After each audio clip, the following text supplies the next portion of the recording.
اهلا بيكم في مطبخ فراولة. النهارده هنعمل نوع كيك مميز جدا واحب انواع الكيك لقلبي. النهارده هنعمل كيكه الماربل، الكيكه المميزه اللي طعمها بيجمع بين النكهتين الفانيليا والشوكولاته في قطعه واحده. ينفع نحطها لاولادنا في اللانش بوكس، وينفع كمان نحطها كتحليه جنب الشاي للضيوف. من غير تعقيدات هنعملها النهارده بمكونات بسيطه جدا، والنتيجه بدون مبالغه خيال، هش جدا وطريه جدا. انصحكم فعلا تجربوها. يلا بينا نبدأ، بس إذا كنت أول مرة تشوفيني اشتركي في القناة وفعلي الجرس علشان توصلك كل إشعاراتنا وفيديوهاتنا الجديدة. معانا هنا كوباية إلا ربع من الزبدة والزيت مع بعض، يعني كوباية إلا ربع نصها زبدة ونصها زيت، نص الكمية كده ونص الكمية كده. ينفع تحط سمن مع زيت. معايا هنا كوباية، المفروض الكوباية كاملة زبادي، لكن أنا عاملة نصها زبادي ونصها لبن. ده اللي كان متاح عندي في وقتها، لكن ينفع طبعا اساسي انه الزبادي لو كوبايه كامله زبادي افضل بكتير. معايا كوبايه الا ربع من السكر، وهنا الوصفه الاساسيه فيها كوبايه او كوبايه وربع سكر حبيبات عادي، لكن انا حاطه كوبايه الا ربع بس عشان انا حباها من غير سكر كتير. لكن الوصفه الاساسيه هي كوبايه او كوبايه وربع سكر.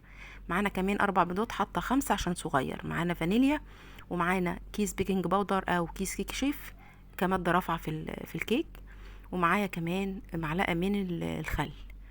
تمام كده، مفيش اسهل من كده. كل الكلام ده هنعمله في خلاط، وكان خلاص كده الدنيا تعتبر خلصت.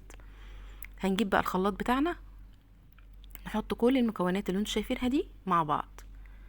هنحط بقى حاجه حاجه، نحط السمن، قصدي الزبده بالزيت، وانا قلت ينفع نستبدل الزبده بسمن عادي. هنحط اللبن والزبادي، والمفروض ان الكوبايه كلها تبقى زبادي. هنحط السكر، هنحط البيض. انا حاطه 5 عشان خاطر صغير، لكن هو الوصفه الاساسيه فيها 4. هحط الفانيليا بتاعتي، وهحط معلقه من الخل علشان زفرت البيض. اما البيكنج باودر بقى هحطه مع الدقيق بعدين. هناخد بقى الخلاط ونضرب كل الكلام ده ضربه كويسه جدا. هنضربها كويس جدا علشان كل الخليط يتجانس مع بعضه. بعد ما اخلط كويس جدا هنزل بقى بالخليط ده عندي في بولة ناشفة ونضيفة زي ما احنا شايفين كده. الموضوع في اسهل ما يمكن يا جماعة. طبعا في التوقيت اللي انا بعمل فيه الكلام ده الفرن شغال على درجة حرارة 180. درجة حرارة 180 قبل ما ابدأ في المكونات بيكون درجة حرارة 180، وشغال من قبل كده ب10 دقايق. هاجي بقى في المكونات الجافة، عندي كوبايتين من الدقيق، وهحط عليهم بقى كيس البيكنج باودر كمواد جافة مع بعض. خلاص كده الموضوع خلص، مفيش اسهل من كده يا جماعة. هنخل بقى كوبايتين الدقيق مع كيس البيكنج باودر او الكيك شيف. بعد ما انخلهم، الخطوة دي مهمة، اني انخل الدقيق. هبدأ بقى انزل بالخليط بتاعي، هنزل بالدقيق بتاعي على الخليط شوية بشوية. يعني هحط كل الكمية ما عدا مثلا نص كوباية، واشوف الدنيا، لانه بيفرق جدا قوام الكيك او الخليط بسبب نوع الدقيق. فانا بخلط كويس جدا اهو، وشايفة انه لسه محتاجة كمان دقيق، فهحط باقي الكمية. انا كده لغاية دلوقتي مستخدمة كوبايتين من الدقيق. هخلط كويس جدا زي ما احنا شايفين، وهحس ان هي لسه برضو سايلة.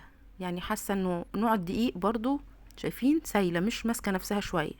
هحط بقى معلقتين او ربع كوباية من الكوباية اللي انا استخدمتها، ربع كوباية او معلقتين كبار، علشان اظبط سمك العجين اللي احنا شايفينه. هيبقى كده زي ما احنا شايفين اهو، شايفين ده السمك المظبوط المطلوب يا جماعة. في المقادير زي ما في كل مرة بأكد، اي كيك او اي مخبوزات في العموم بستخدم كوباية واحدة لكل المقادير. كوباية واحدة بعاير بيها كل المقادير. بنزل بقى هنا بربع الكمية بتاعة الخليط بتاعي في طبق كده على جنب، واحطه على جنب. وهاجي بقى اكون مجهزة القالب اللي انا هحط فيه، مبطناه طبعا بسمن ودقيق علشان ما يلزقش. وهنزل بقى بالخليط بتاعي زي ما احنا شايفين، ونحاول ان احنا ما نجيبش يعني نظبط ايدينا على اساس ما نجيبش اي نقط او اي طرطشة على الاطراف، علشان دي بتتحروق معانا. هنا بقى حطيت كل الكمية، وهجيب بقى الكمية الصغيرة اللي هي ربع الخليط اللي انا سايباه في الطبق، وهحط عليه بقى معلقتين من الكاكاو الخام. ويفضل هنا انا جايبه نوع كاكاو اسباني نضيف. يفضل نجيب نوع كويس ونضيف علشان طعمه بيفرق جدا. لو هو نوع كويس بيبان في الطعم، ولو هو نوع رديء برضو بيبان في الطعم. هقلب كده، وبعدين هنزل على الخليط ده بمعلقتين 3 من اللبن علشان تبقى قوامها يشبه القوام بتاع الكيك، علشان لما حطيت مواد جافة هي تقلت، فلازم اخففها بمعلقتين 3 من الحليب علشان تبقى قوامها شبه الكيكة الفانيليا الأساسية. تمام كده. هوصل للمرحلة اللي بيبقى فيها شايفين السمك بتاعها زي الكيكة بالظبط الفانيليا اللي عندي في القالب. هنزل بقى عليها بعد ما اقلبها كويس جدا، هنزل بقى على القالب بتاعي واحاول اوزعها زي ما احنا هنشوف كده. شايفين؟ هنزل بقى بشويش كده واحاول ان انا اظبطها في نص القالب علشان ما تحرقش زي ما قلت معايا في الاطراف. تمام كده. مفيش اسهل من كده يا جماعة، سهلة جدا، اعمليها صدقوني ما خدت معايا ربع ساعة في وقفة في المطبخ. هنا بقى بخلة اسنان هبدأ اعمل زي تموجات كده، بدخل الشوكولاتة في الخليط بتاعي. يعني بحاول اعمل خليط كده زي الرخامي، شكل رخامي كده ما بين الفانيليا والشوكولاتة بالشكل اللي انتوا شايفينه ده.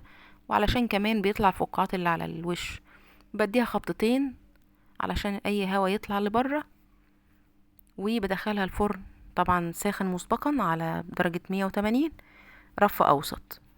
على الشبكة بحطها وبقفل، وبعد تلت ساعة بصيت لقيتها ارتفعت، لكن لسه ما استوتش كويس لان انا حطيت خلة الاسنان، طلعت لسه ما استوتش كويس.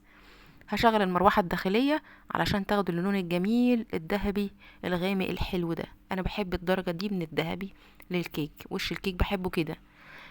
لو عايزاه افتح من كده براحتك برضو، زي ما تحبي اللون بتحكمي فيه. شغلي الشواية بعد كده براحتك برضو. انا شغلت المروحة الداخلية بتوزع الهواء السخن وبتديني اللون الجميل ده. شايفين بقى الجمال؟ هسلكها بقى واطلعها علشان احطها في طبق التقديم زي ما احنا شايفين كده. هقلبها بتطلع بكل سهولة.